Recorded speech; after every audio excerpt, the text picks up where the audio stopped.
Hola, vamos a continuar hoy nuestro seminario de psicoterapia para médicos generales con unos conceptos sobre psicoterapias cognitivo-comportamentales. Antes de empezar con este seminario como tal, ayer me quedó pendiente que había dicho que iba a hablar de la defensa del humor, que es una de las defensas más elaboradas, de las más sublimes, y cabe ese término, que podemos emplear los seres humanos, y se me pasó. Entonces, presento excusas, esto es difícil y no lo quiero dejar pasar porque me parece muy importante aclararlo. Como mecanismo de defensa, el humor solo se comporta como un mecanismo de defensa elaborado cuando se emplea de manera introyectiva, es decir, cuando yo traigo el humor hacia mí mismo. Como dice el dicho, cuando uno en medio de su tragedia se dice a sí mismo: no, esto no le pasa sino al Coyote, al Chavo del Ocho y a mí, ¿cierto? El humor, cuando es proyectivo y ya no es humor, sino que se convierte en burla, y cuando yo utilizo esa burla para agredir a los demás, y si eso se hace sistemático, repetitivo y se siente amenaza para la propia existencia, es lo que se constituye en el concepto del matoneo, por ejemplo, que va mucho más allá de una sola burla, sino una cosa que ya es sistemática. Cuando ya estamos hablando de ese tipo de cosas, eso no es una defensa sublime.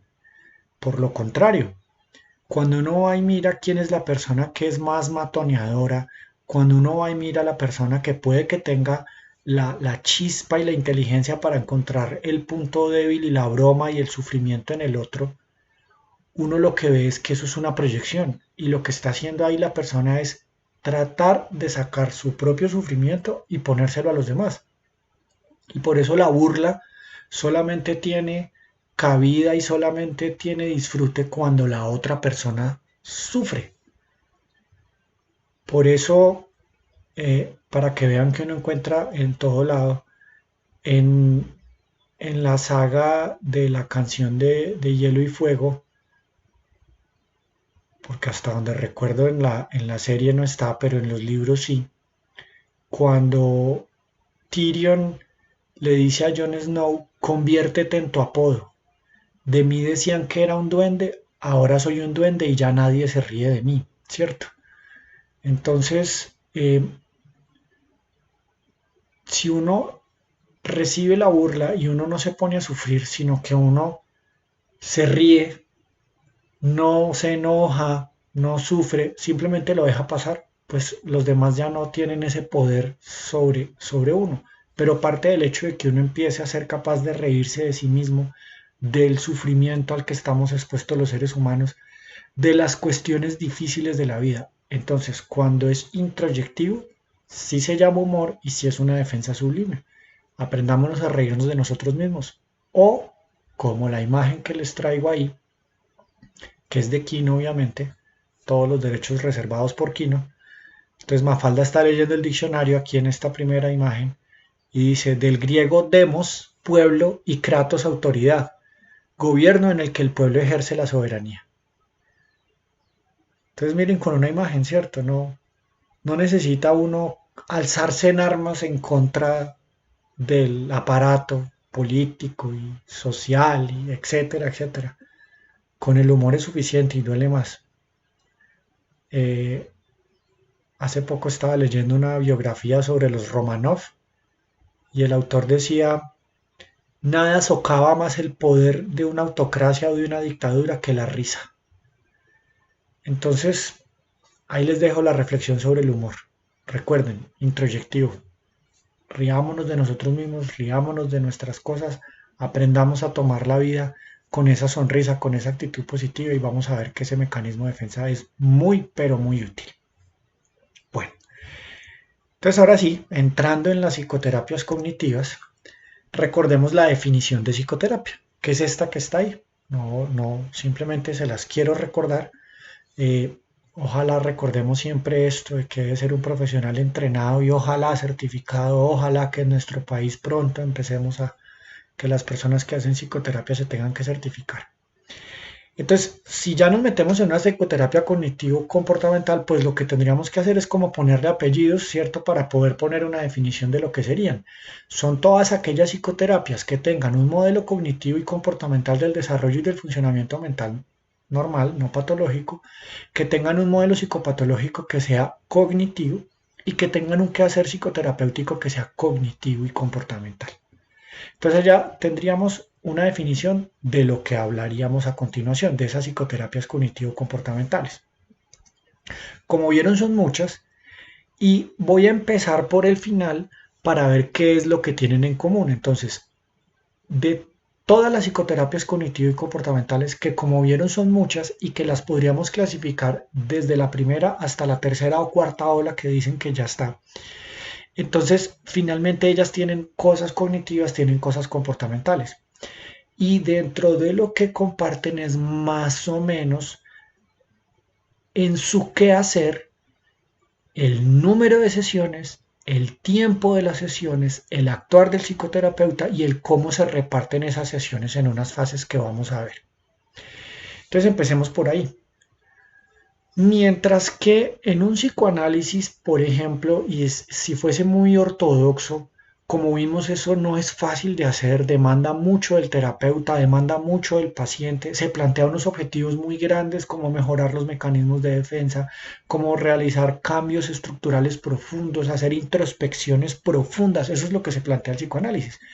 Entonces, en el psicoanálisis clásico, que podemos estar hablando que puede durar entre 3 a 5 años o incluso a veces más, que se trabaja varias veces a la semana, al principio el terapeuta sería un atrevido si se agarrara a hacerle interpretaciones al paciente.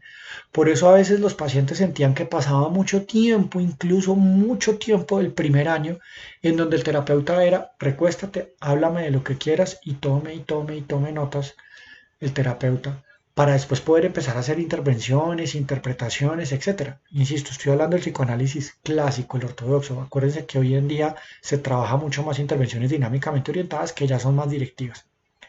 Pero entonces ahí hay una gran comparación con las psicoterapias cognitivas en donde el terapeuta y el usuario o el paciente sí tienen una gran interacción. Desde el principio están hablando, el terapeuta habla, comparte, reflexiona, responde preguntas, hace preguntas al paciente, etcétera. Entonces, la primera diferencia con el psicoanálisis clásico de las psicoterapias cognitivas en su quehacer es que son mucho más interactivas, es decir, el rol del terapeuta y el rol del paciente son mucho más activos que lo que podría haberse visto en terapias previas.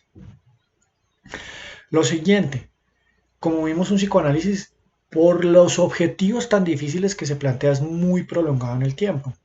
De nuevo, el clásico. El clásico. En cambio, las psicoterapias cognitivas, como vamos a ver ahora, como se plantea normalmente uno, máximo dos objetivos terapéuticos, pues pueden ser mucho más cortas en el tiempo. Y no se trabaja varias veces a la semana, sino que por lo general se trabaja una o a veces 2 veces a la semana. No se trabaja más seguido. Se trabajan alrededor de 10 a máximo 20 sesiones, siendo lo más frecuente 10 sesiones, no queriendo decir que un mismo paciente y un mismo terapeuta no puedan programar otro paquete de otras nuevas 10 sesiones, pero por lo general se plantea tratar de cumplir un objetivo terapéutico cada 10 sesiones y como cerrar ese ciclo y si es necesario reiniciar uno nuevo o evaluar la necesidad de cambiar de terapeuta o etcétera. Entonces son mucho más cortas porque digamos que si se trabajaran 2 sesiones a la semana, en 5 semanas un paciente ha terminado una psicoterapia cognitiva. Si se trabaja una sesión a la semana, en 10 semanas el paciente ha terminado una psicoterapia cognitiva. Entonces, como ven, es mucho más corta en el tiempo. Y otra cosa que tienen en común es cómo se reparten esas sesiones. Entonces, la psicoterapia cognitivo-comportamental generalmente tiene unas fases que voy a empezar por las 3 primeras, pero hay otra, con toda la intención la dejo así, que son la fase de apertura o inicial, la fase de intervención y la fase de cierre. La fase de apertura normalmente se hace en la primera sesión. Si el tiempo no alcanza, se puede hacer una segunda sesión y uno ve que con mucha frecuencia los psicoterapeutas cognitivos, si no se alcanzó a cumplir las metas de la primera sesión, de la fase de apertura, la siguiente sesión no la cuentan dentro de la fase de intervención, sino que como que se la dan al paciente, ¿cierto? Ahí lo que se hace básicamente es hacer una historia clínica, conocer al paciente, conocer sus procesos cognitivos, tratar de identificar cuál es el motivo de atención, tratar de identificar dentro de los motivos de atención qué es lo que más incomoda al paciente, se formula esa hipótesis acerca de los problemas que presenta el paciente, se traza el objetivo terapéutico, ahí está en plural, pero por lo general es uno, se traza el objetivo terapéutico, porque es que si yo tengo 10 sesiones, plantearme más ya es saber que no las voy a probablemente a lograr cumplir. Y miren, se realiza el encuadre terapéutico. En cognitiva se realiza el encuadre terapéutico. Mira, nos vamos a encontrar una vez a la semana, el pago es así, la situación que vas a tener tú, que lo que puedes esperar de la terapia es esto. Tus deberes con la terapia van a ser estos y estos. Mis deberes como terapeuta van a ser estos y estos. Es decir, se explica todo el contexto de cómo va a funcionar la terapia. Esa sería la fase de apertura.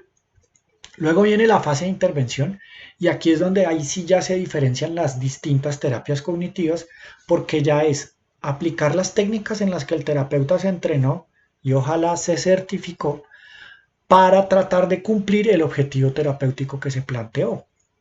Entonces, vamos a conocer en la siguiente charla más o menos cómo se hace en TREC, que conste más o menos ese tipo de intervención.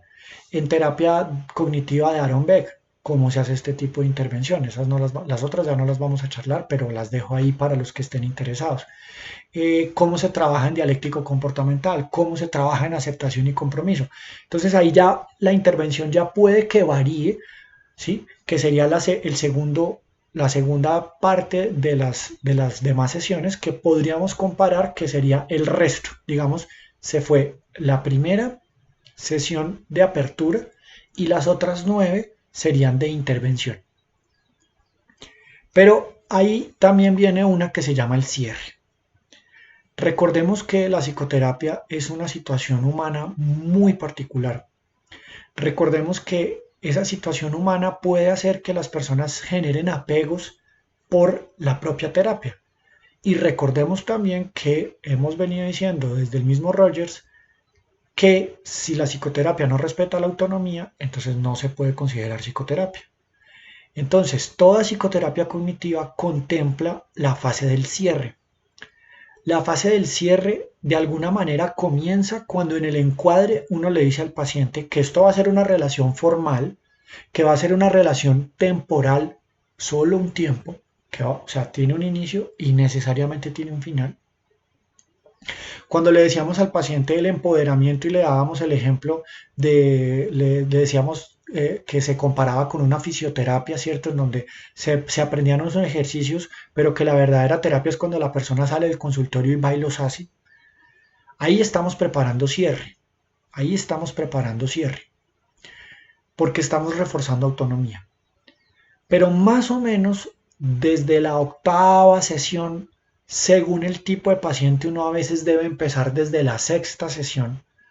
Ya no solo se hace intervención, sino que la intervención se empieza a ajustar a ir preparando el cierre. Entonces ya se empiezan a hacer preguntas como ¿cómo vas con la aplicación de estas técnicas que estás aprendiendo en la vida real, afuera del consultorio? ¿Cómo vas preparándote para hacer estos ejercicios tú mismo, tú misma? Ahí para que lentamente se vaya metiendo esa preparación del paciente que esto va a llegar a un final. Y hasta que llega más o menos a la sesión 10, que sería la última, dado el ejemplo, bueno, si se programaron 12 sesiones, pues serían la 12, o si se programaron 20 sesiones, pues serían la 20, en donde ya la última sesión Si bien sigue siendo intervención porque obviamente favorecer la autonomía haría parte de la segunda fase de intervención, pero probablemente la última sesión se dedique casi en su totalidad al cierre, a fortalecer esas estrategias. Y obviamente el cierre pues no es cerrar la puerta y chao paciente y o chao usuario y nunca más nos volvemos a ver. No, obviamente es el terapeuta queda a disposición, quedan unas recomendaciones, queda una posibilidad de que si hay otros objetivos terapéuticos podamos volver a tener un nuevo ciclo de psicoterapias, pero guardando siempre el atento cuidado a que probablemente haya cierto tipo de pacientes en los que si necesita un nuevo ciclo tal vez haya que hacérselo. Si yo le había hecho 12 sesiones, pues el próximo se lo hago de 10 y de pronto si algo quedó y quiere que algo quedó, llamémoslo cojeando y quiere profundizar en algo, entonces bueno, programemos 5 sesiones cada vez como, y bueno, ¿quieres un seguimiento? Bueno, veámonos cada 3 meses, pero ir tratando de espaciar para ir fortaleciendo todo el tiempo la autonomía. Ahora, no siempre es necesario eso, porque puede ser que si haya un nuevo tema terapéutico con un mismo paciente que toque abordarlo con una totalidad de sesiones o incluso con más sesiones que un paquete de intervención previo. Entonces ahí tendríamos las tres fases en las que se reparten esas sesiones de psicoterapia cognitiva. Hay una siguiente fase que intencionalmente miren que la diapositiva no tiene un número porque sería un error ponerle el número 4, porque miren que la fase de apertura está antes que la de intervención y la fase de intervención pues se solapa con la de cierre, pero digamos que el cierre pues es el final de la intervención. Entonces si uno le pusiera la cuarta se imaginaría que va por acá y no. No porque la evaluación atraviesa todas las sesiones de la psicoterapia cognitiva. La evaluación es crítica para que una psicoterapia se considere una psicoterapia cognitiva y comportamental. Si se acuerdan, cuando empezamos a hacer introducción a las psicoterapias, yo les había dicho que había que tener muy presente a Eysenck, que fue uno de los que trabajó terapias conductuales. Eysenck era de origen alemán, terminó viviendo en Inglaterra. Y Eysenck, que tuvo entrenamiento psicoanalítico, que dejó de hacer psicoterapia psicoanalítica, fue de los pioneros en aplicar y exigir que se dieran estudios de carácter epidemiológico, ojalá incluso aleatorizados, que pudieran verificar la efectividad de las intervenciones que de ahí en adelante se fuesen a considerar psicoterapéuticas. Es decir, empezó a aplicar el modelo epidemiológico y estadístico a la psicoterapia. Por eso Eysenck es muy importante para la historia de la psicoterapia. Eysenck, como todo ser humano, tiene otro episodio por ahí maluco con las industrias tabacaleras y parece ser que recibió un dinero por ahí, pero eso no, eso, de nuevo, acostumbrémonos a ver a los seres humanos como lo que son, personas con virtudes y con defectos.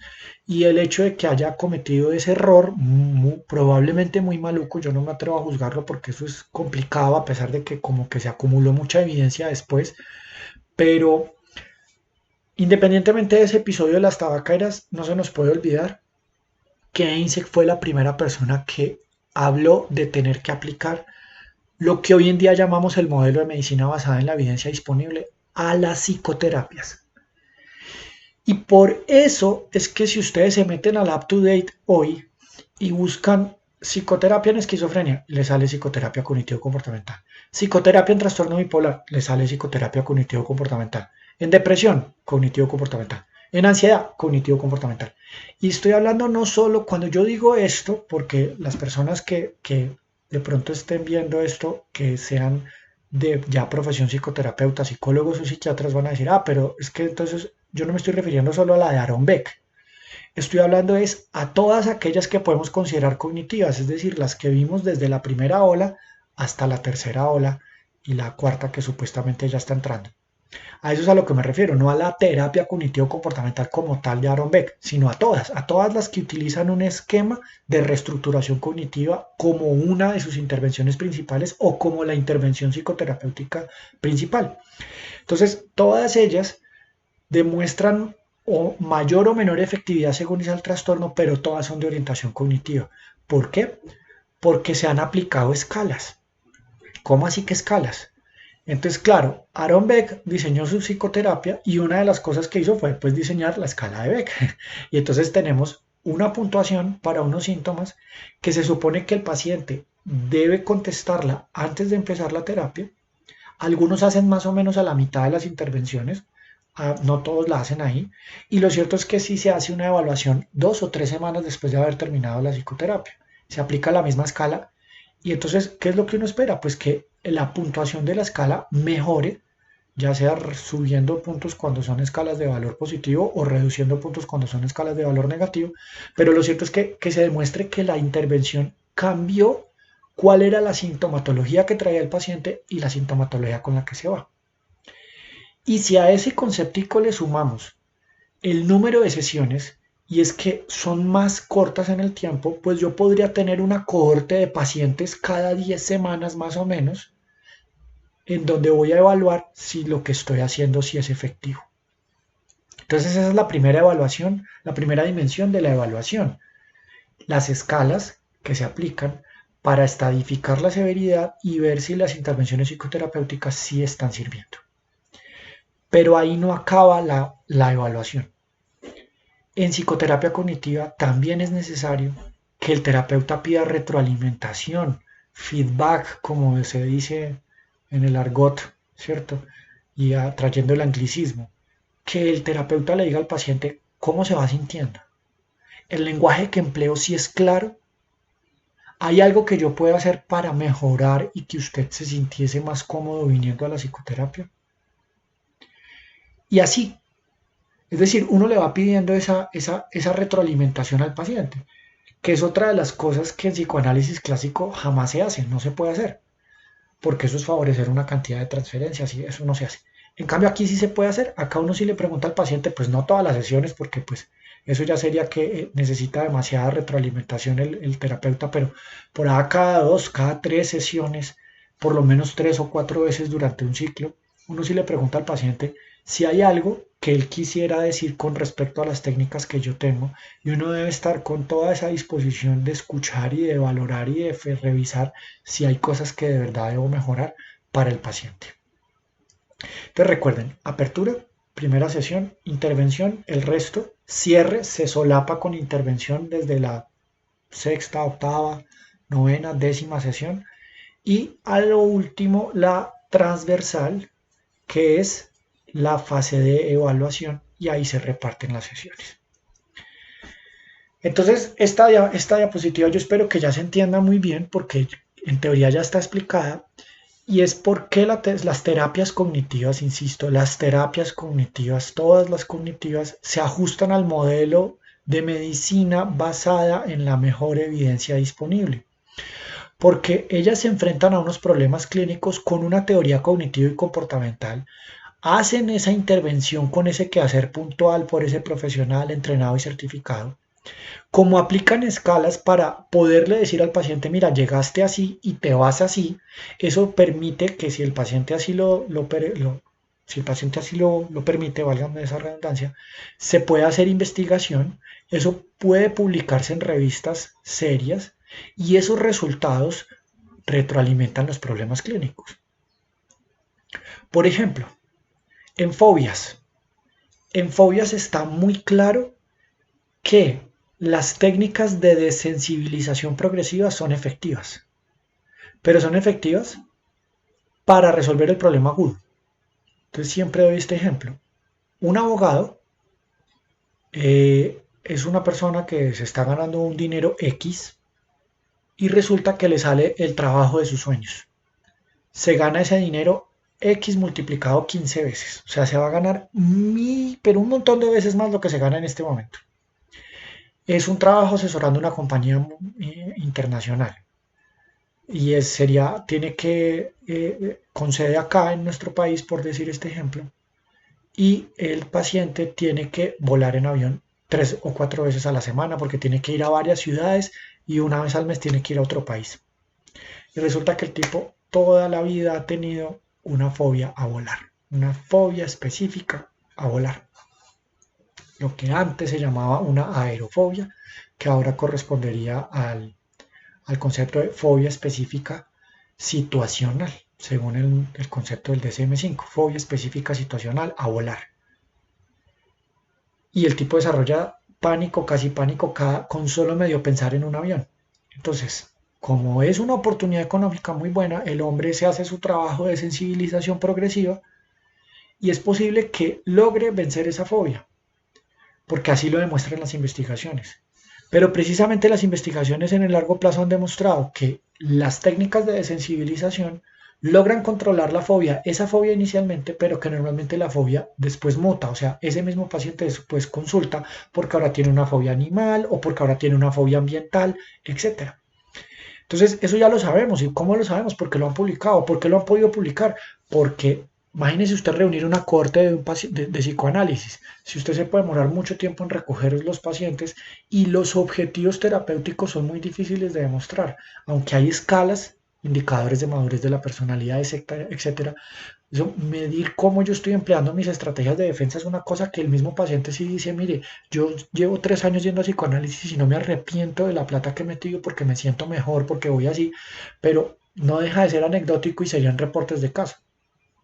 En cambio, acá podemos tener cortes grandes de pacientes relativamente rápido, ver la efectividad y ya se cierra el bucle porque entonces esos resultados nos permiten mejorar nuestro abordaje de los problemas clínicos, retroalimentan a la teoría, mejoran las intervenciones, vuelve y se investiga y así sucesivamente.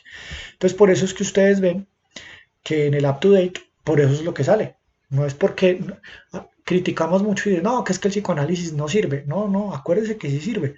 Lo que pasa es que no lo logra poner de la manera en la que no lo estamos acostumbrados ahora.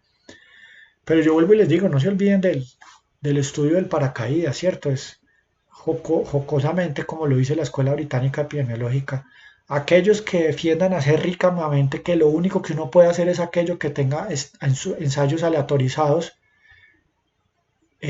hagan este ensayo doble ciego de saltar desde un avión con un placebo de paracaídas o con un paracaídas de verdad, no sabemos a ver qué. Cuando uno intuitivamente sabe que saltar desde una gran altura con un paracaídas es mejor que saltar sin él. Entonces, ténganlo presente. Ahora, ya volviendo a la definición y quedándonos entonces con los primeros pasos, pues casi todas las terapias cognitivo-comportamentales también comparten el punto 1 y el punto 2 de la definición de Leibow. ¿Por qué? Porque todas las teorías cognitivo-comportamentales, y aquí sí hay que decirlo así, dispuestos a aceptarlo o no, están compuestas básicamente de tres cosas.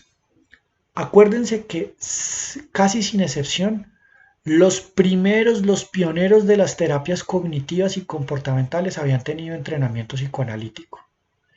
Y si bien ellos dejaron atrás muchas cosas del psicoanálisis, primero se trajeron cosas psicodinámicas como vimos en la charla anterior, defensa, resistencia y cosas de la terapia como tal. Por ejemplo, encuadre, manejo de la transferencia, manejo de la contratransferencia. Y uno no puede ser terapeuta de lo que sea que vaya a ser, desde las últimas terapias de aceptación y compromiso, si uno no está preparado para manejar la transferencia y la contratransferencia. Si usted se va a meter a hacerle dialéctico comportamental a una persona con una estructura fronteriza de la personalidad, con las dificultades que tiene esa estructura de ese yo, si usted no está preparado para manejar la transferencia y la contratransferencia, se va a meter en problemas, puede llegar incluso a ser iatrogenia. Entonces, eso está ahí. Así digamos que no, porque yo les colocaba el ejemplo. Entonces oye uno a las personas, no, eso el psicoanálisis, la psicodinámica, eso no sirve para nada. Y a esa misma persona, no, es que esas estrategias de defensa tan primitivas de este paciente, pues eso es un concepto psicodinámico. Entonces, eso está ahí, obviamente permea. Pero obvio que esa no es la única base, pues porque si no entonces serían lo mismo. No, claro, tienen toda una serie de bases filosóficas y epistémicas que cada escuela cognitiva las ha venido cambiando, toma más de una o toma más de otra, rechaza una escuela filosófica o aprueba más de otra, etcétera, pero tienen todo un respaldo epistemológico que es lo que hace que una psicoterapia cognitiva a la larga funcione como tiene que funcionar. Y lo otro son los modelos de aprendizaje. Y la mezcla de esas tres cosas da como resultado los modelos cognitivos y comportamentales del desarrollo y del funcionamiento mental y el modelo psicopatológico cognitivo. Entonces, la psicodinamia la charlamos en la clase anterior y ahí se dan cuenta por qué es que había que hablar de eso. Porque a pesar de que en medicina basada en la evidencia disponible lo que vamos a trabajar es cognitiva, pues evidentemente sí está permeada por algunos conceptos psicodinámicos. Entonces eso ya chuleado salió. Ahora, los conceptos filosóficos y los modelos de aprendizaje serían los que tendríamos que conocer en esta charla. Entonces empecemos por ahí. El principio filosófico que uno encuentra en la inmensa mayoría, y si no, y yo me permito decirlo, en la totalidad de las psicoterapias que tienen orientación cognitiva, sin duda es el estoicismo. Eso es una estoa, ¿cierto? Que en griego significa pórtico. Resulta que en uno de los pórticos de Atenas, por allá se sentaban unos manes. El principal era un man que se llamaba Zenón, y también se sentaba con este otro man que se llama Epícteto. Y entonces ellos partían de una vaina y era que sufrir era inevitable en la existencia humana y que de alguna manera el ser humano debía tener estrategias para enfrentar ese sufrimiento. Y entonces el viejo Epícteto dijo alguna vez esta frase, ¿cierto? Ahí está como él la dijo, pero así en Paisalandia más o menos sería la cosa y es, hombre, el problema nunca es el problema. El problema no es el problema es usted cómo piensa el problema. Entonces, a mí siempre me gusta colocarles este ejemplo. Dos personas, ¿cierto? Estamos aquí con epidemiología y estadística y bioética, entonces vamos a decir la persona A y la persona B. A ambas les sucede el mismo estresor vital. Imagínense el que quieran. Casi siempre ponemos ejemplos de dificultades de pareja, porque irónicamente las dificultades de pareja suelen ser muy determinantes del sufrimiento vital. Uno también a veces sufre con su familia, pero normalmente la familia, como dice esa salsa tan bella y tan famosa, que a pesar de los problemas, familia es familia. Entonces, pero la pareja es una relación muy íntima, pero muy frágil. Porque usted para romper una relación entre hermanos, aunque a veces la rompen, es muy difícil. Para usted romper una relación con su familia, su núcleo primario, es muy difícil. O sea, tiene que ocurrir algo muy grave para que se rompan. En cambio, una relación de pareja a veces por cosas menores puede terminar muy rota. Entonces, por eso es que solemos poner ejemplos de esos, porque son relaciones que determinan mucho del bienestar vital y son frágiles y hay que saberlas cuidar. Entonces, imaginémonos que a estas personas las engaña la pareja y no solo las engaña, sino que además les dice, vea, ¿sabe qué? Me voy, yo no quiero estar más con usted. Entonces, la persona A se pone triste, tiene algunas dificultades para dormir, casi no tiene apetito, pero hace el deber de comer. Entonces come así no tenga ganas, no se queda en la casa, se va a la universidad o se va al trabajo. Cuando está en el trabajo y en la universidad se logra disipar, como esparadrapo en brazo peludo, tan de una, entonces borra WhatsApp, borra Facebook, borra, bueno, toda esa mano de jodas de hoy en día que el Instagram y todo, bueno, toda esa mano de cosas, chaolín, borra fotos del computador. Cuando sus amistades le llaman, oiga, no, venga, vámonos para cine, cambiemos de ambiente, dice, sí, no me provoca, pero hágale, me voy. Y entonces pasa la tusa con tristeza, pasa la traga con tristeza, la traga no, el desamor, el despecho, perdón, con tristeza, pero con la tristeza vital normal, porque movilizó todos los recursos. Y cuando usted se sienta a hablar con esa persona y le pregunta por qué logró movilizar todos esos recursos, usted encuentra que en el pensamiento hay cosas más o menos siempre como estas, ¿no? Pues es que es muy tenaz, no me debió haber puesto los cachos. Cuando uno se cansa de alguien, uno tiene derecho a abrirse del parche, pero uno no le debe poner los cachos a nadie. Entonces esa persona se equivocó. Me dolió y me duele profundamente, pero pierde esa persona como también perdí yo, porque sí, uno pierde cosas, pero no hay que seguir adelante. Ahí está la clave. Ahora la persona B también está triste, también tiene dificultades para dormir, pero esta persona sí cede ante la hiporexia, entonces ya no come. Su familia le llama y ya no contesta. Deja de ir al trabajo, a la universidad. Se aísla, se la pasa todo el día mirando en el computador fotos, mirando en el Facebook, manda mensaje, mira si leyó el WhatsApp, mirando esto, mirando aquello, todas esas vainas, no borra ninguna foto y se empieza a dar ahí palo. Y en el lapso de 2 semanas, esto se empieza a hacer mucho más marcado, empiezan todas las dificultades cognitivas y entonces esta persona ya empieza a cumplir criterios para una depresión. Y entonces un trastorno que era adaptativo, al cumplir ya esa severidad, se nos vuelve un episodio depresivo como tal y la pregunta es aquí, ¿qué pasó? Obvio, ahí tiene que haber una diátesis y un estrés. Esta persona probablemente tenga algunas cuestiones genéticas o psicosociales. Y adivine dónde van a estar esos riesgos genéticos y psicosociales. Bueno, los genéticos están en lo genético, pero seguramente familia de rasgo depresivo o de rasgo ansioso. Lo genético nada que hacer, pero lo social. Entonces hay toda una estructura de pensamiento que lo vamos a ver cuando estemos hablando de Trek en la próxima charla, apoyada por la cultura.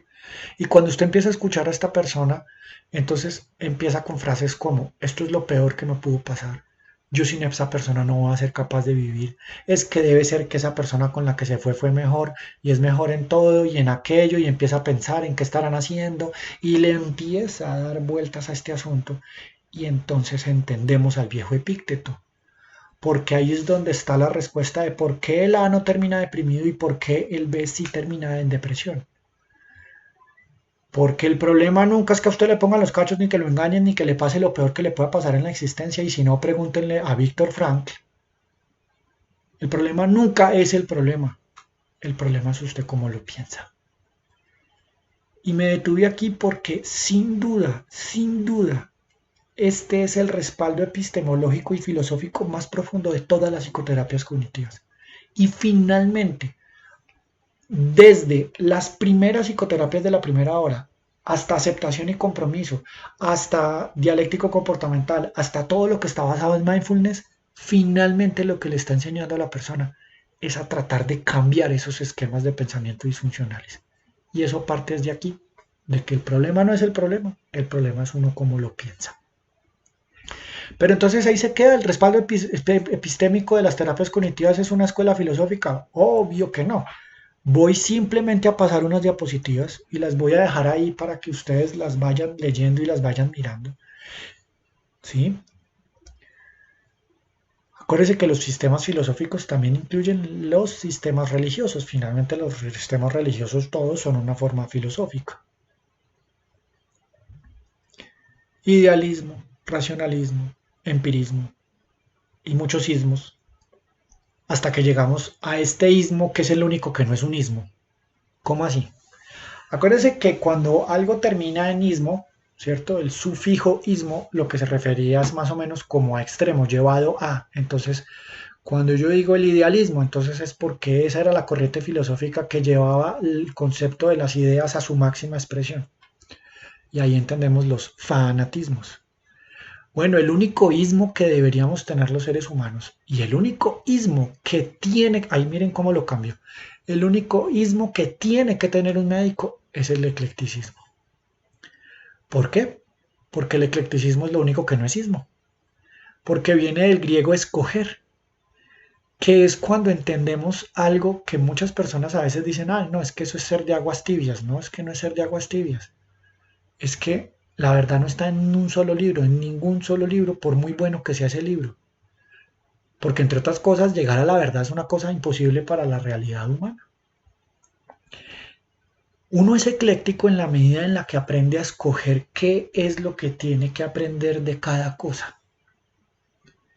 Ser buen médico general hoy en día es un reto muy grande, porque la medicina no ha hecho sino crecer y crecer y crecer, y en este instante en el que ustedes y yo nos estamos encontrando en este espacio virtual a través de estas tecnologías sigue creciendo.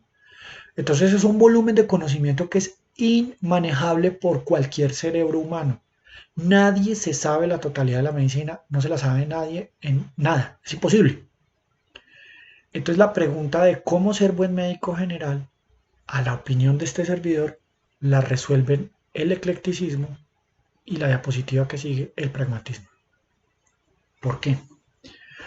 Porque cuando yo soy ecléctico, yo digo, bueno, entonces este tipo de conocimiento que es importante lo encuentro acá, y esto otro lo encuentro en este otro lado, y esto otro lo encuentro en este otro lado, y también veo cuál ha sido la experiencia.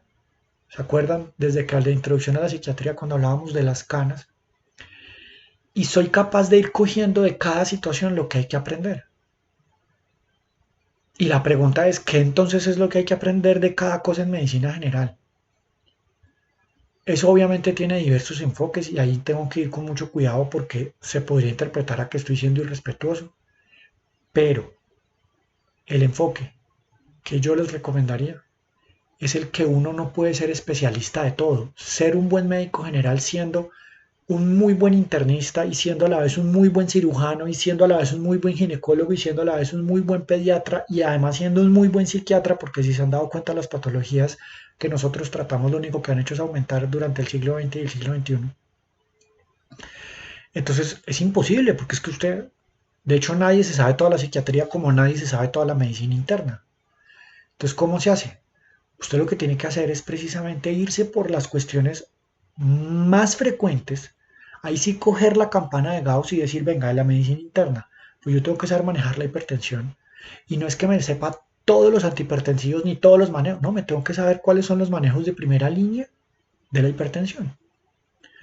En pediatría, ¿cuáles son las condiciones más prevalentes en el servicio de urgencias y en consulta externa? Y me aprendo a manejar esas causas en lo que yo voy a hacer en un primer o máximo en un segundo nivel. Si ya está en un segundo nivel, seguramente ya tiene al especialista.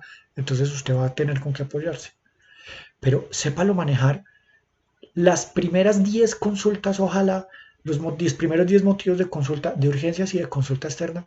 Y con eso usted va a estar muy, pero muy bien y especialmente aprenda a detectar, o sea, aprenda cuando algo no le cuadra, algo no está bien y así usted no sepa muy bien en ese momento, pues va a tener a quién derivar o a quién llamar y hoy en día tenga ahí en su WhatsApp a su amigo, al que sí le gustaba, al que puede consultar. Porque la otra parte importante del eclecticismo no solo es saber qué sé, sino también saber qué no sé. Hasta dónde llega mi conocimiento y decir, esto no lo conozco, pero aquí hay algo que es anormal y voy a buscar, o patológico, y voy a buscar la ayuda para esta persona.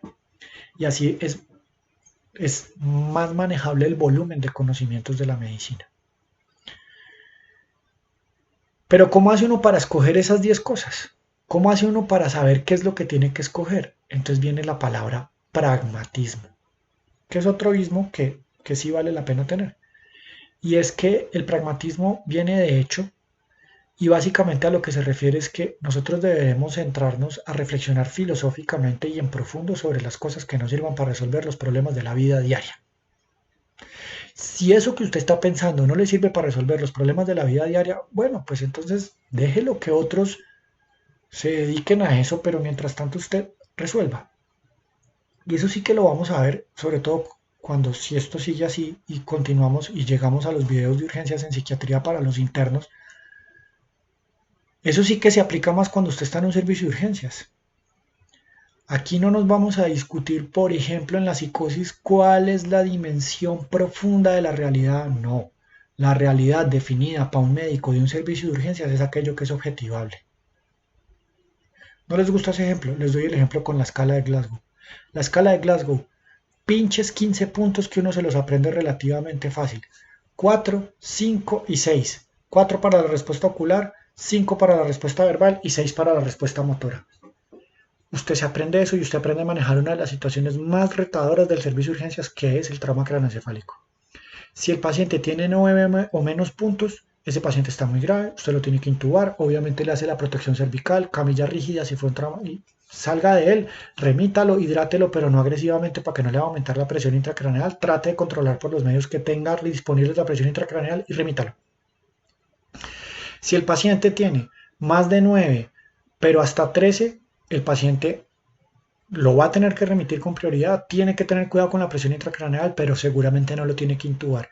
Y si le da 14 o 15, a ese paciente usted lo puede observar en su servicio de urgencias y ver la evolución. Si tiene disponible una neuroimagen, obviamente hágala o ordénesela ambulatoriamente y probablemente le va a poder dar salida si el paciente pasó 24 horas sin manifestaciones.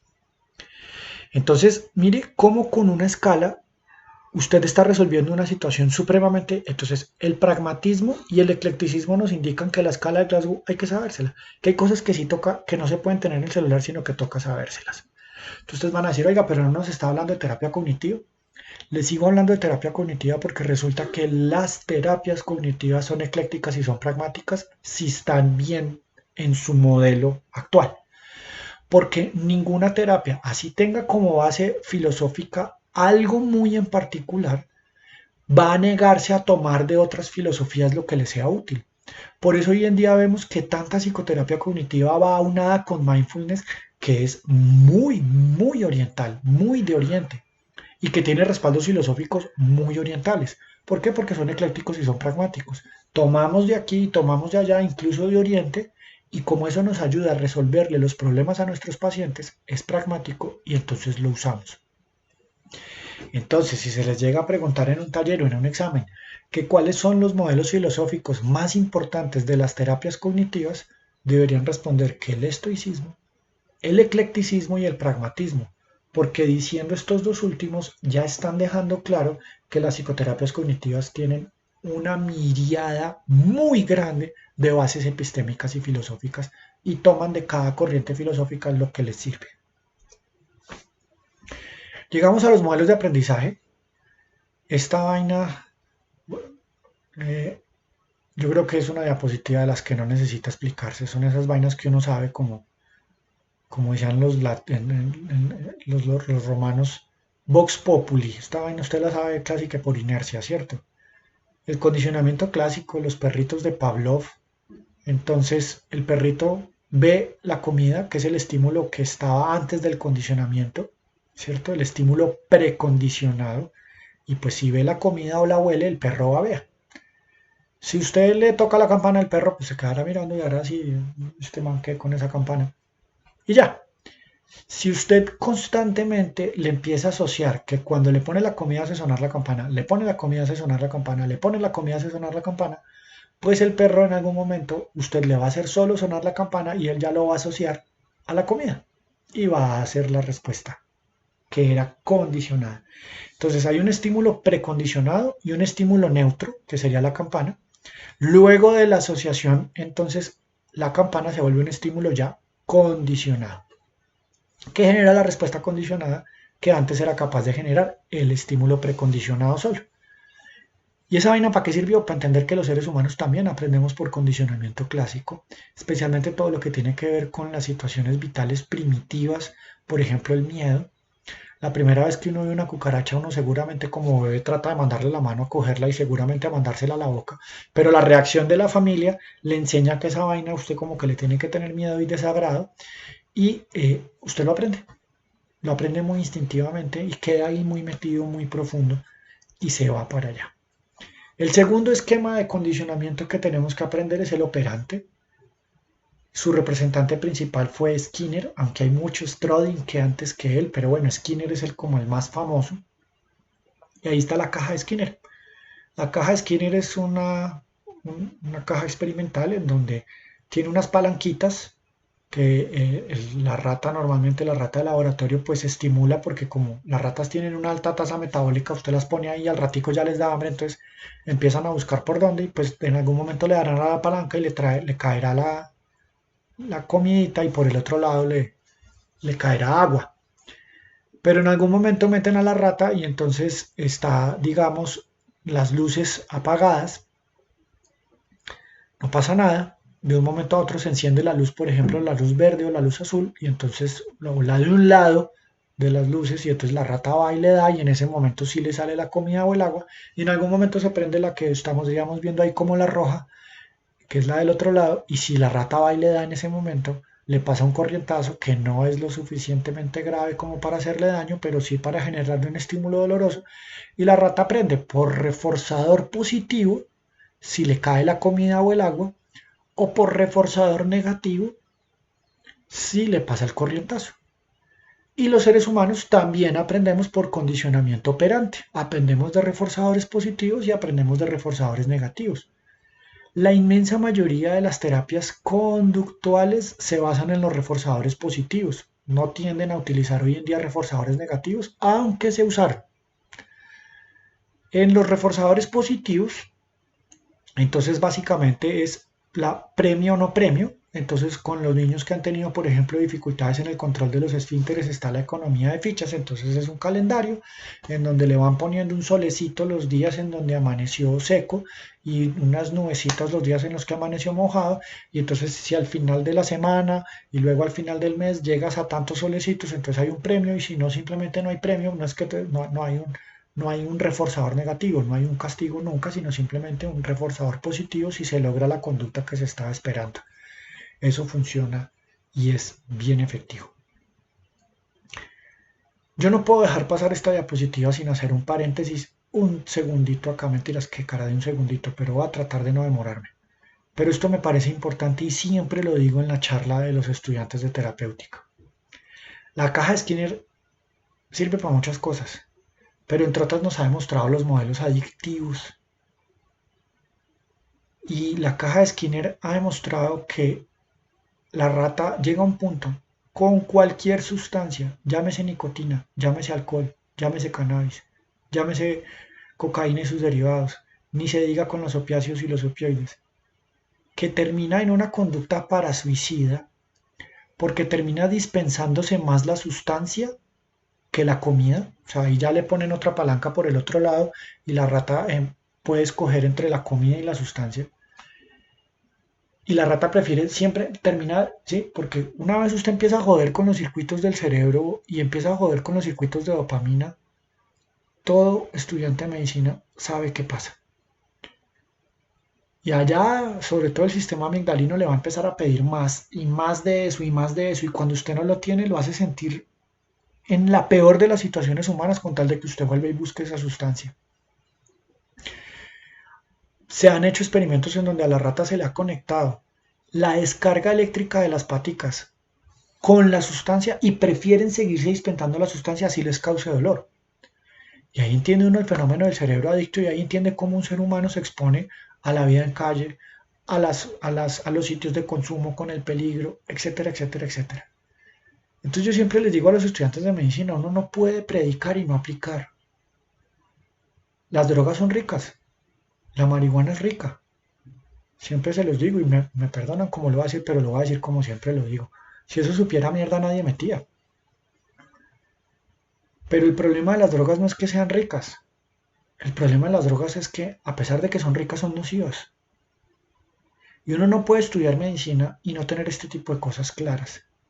Porque tristemente vemos cada vez más en la facultad de medicina a veces estudiantes con pseudodiscursos alrededor de la cannabis.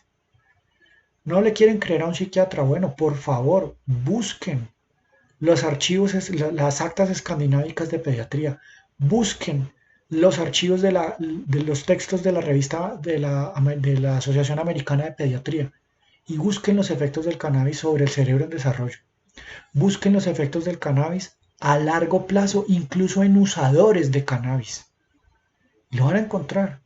Van a ver que el uso repetido del cannabis, así ni siquiera se constituye un abuso, sino la persona que de verdad ahí medio bohemiamente con su porrito el fin de semana oyendo música y disfrutando del placer que eso le genera, con el tiempo, 3 a 5 años de consumo sostenido, empiezan a tener efectos deleterios sobre el span atencional, la capacidad atencional, la capacidad de retención de memoria, procesamientos cognitivos, sobre el sistema motivacional. Entonces miren, que personas de otras estructuras académicas defiendan, eso se entiende, pero que un estudiante de medicina no vaya a las fuentes de conocimiento que debe ir y que haga una pseudodefensa, eso es muy triste. ¿Por qué? Porque uno tiene derecho a decir me gusta y lo hago porque me gusta y porque soy un adulto y lo hago conscientemente del daño que me estoy haciendo. Ah, ahí sí, bien pueda. Pero no partan de pseudodiscursos ni de mentiras como la que este país se ha dicho y muchos países alrededor del concepto de que la marihuana es un medicamento. La marihuana no es un medicamento. La marihuana como planta tiene sustancias que pueden tener usos medicinales, pero yo no creo que ustedes vayan a mandar a nadie a masticar corteza de sauce hoy en día en el siglo XXI para sacar un poquito de ácido salicílico, pudiendo tener el ácido salicílico en una tableta. Acuérdense que existe el dronabinol. Entonces, nadie, ningún médico que respete el juramento hipocrático partiendo del primero no hacer daño, le va a prescribir a nadie que se fume un cigarrillo de cannabis. Eso no es así. Bueno, habrá excepciones en manejo de dolor terminal, en cuyo caso, vuelvo y digo, para eso llegarán los derivados. Pero que no, que es que yo tengo glaucoma, que es que yo tengo artritis, que es que yo tengo, entonces me recomendaron que fumara, además imagínense, que fumara. Eso no es así. Ahora, que si estamos en contra de la legalización los médicos, no, por Dios, hay que legalizar. Los países que han legalizado todas las sustancias psicoactivas redujeron violencia, acabaron con el microtráfico, acabaron... No, las drogas hay que legalizarlas porque las drogas son una realidad. Y ahí no importa si son legales o ilegales. Todas son nocivas, el cigarrillo es nocivo, el alcohol es nocivo. ¿Qué es lo importante? Que usted tenga conciencia de lo que nos enseñó la caja de Trovinke. Hay un recurso en internet que se llama Mouse Party para que lo vean, qué es lo que pasa con cada sustancia sobre el sistema de recompensa en el cerebro. Y vuelvo y les digo, un estudiante de medicina tiene derecho a decir, a mí me gusta la cannabis y lo hago porque me gusta, pero soy consciente del daño que me hace, ahí está bien. Pero cuando empiezan con esos pseudodiscursos de que eso no es malo, ahí sí estamos muy mal. Porque un adulto tiene que ser lo suficientemente consciente y capaz de distinguir que en la vida hay cosas ricas que hacen mucho daño y que en la vida hay cosas desagradables que son muy buenas. Si no me creen, piensen en una cirugía. Una cirugía es desagradable, duele, pero si a usted no se la hacen, no se puede morir. Entonces es algo desagradable cuyo resultado es bueno. La cannabis y todas las sustancias psicoactivas son cosas tremendamente agradables, pero que hacen mucho daño. Aprendan a separar eso. Cierro el paréntesis. Caja de Skinner, caja de Trovinke. Bueno. Y el último modelo de aprendizaje es el del aprendizaje social, también se le conoce como condicionamiento social o condicionamiento vicariante. Eso por allá lo habíamos mencionado, vicario es el que hace las veces de... Entonces los seres humanos no solo aprendemos por condicionamiento clásico, Pavlov, no solo aprendemos por condicionamiento operante, Skinner y muchos otros, sino que también aprendemos por el aprendizaje social. Y ahí está Albert Bandura, que es uno de sus representantes principales. Entonces, los seres humanos también aprendemos por imitación. De hecho, la medicina es una profesión tremendamente vicariante. Voy a dar el ejemplo con mi rama del conocimiento. No, voy a dar el ejemplo con cirugía. Con cirugía, usted se puede leer todas las cirugías del mundo que quiera, pero usted cuando se vuelve cirujano, cuando un maestro lo deja entrar con él a operar y le empieza y le coge y le dice, no, no, por ahí no, pilas que se va a llevar la ilíaca, acá, pilas que, ojo, eche más para este lado, cuidado con el mesenterio, recoja para aquí, vaya para... O sea, usted solamente hasta que lo hace con alguien que le va a ayudar a pulir el carpo, es que usted se vuelve cirujano. Uno se puede leer todos los libros de psicoterapia que le dé la gana en la vida y eso no lo vuelve psicoterapeuta. Solo hasta que usted se sienta y ve hacer psicoterapia a alguien y luego ese alguien lo pone a usted al frente y ese alguien se le hace detrás y le toca con una rodilla la pierna cuando usted la está embarrando y ya le dice hasta aquí y que luego usted puede tener a la supervisión con esa persona y decirle, mire, llevo estos casos y los estoy haciendo así, voy así, y luego mantenerse actualizándose permanentemente, es que usted ahora sí se puede llamar psicoterapeuta. Entonces el aprendizaje social nos enseña eso. Los seres humanos aprendemos por imitación.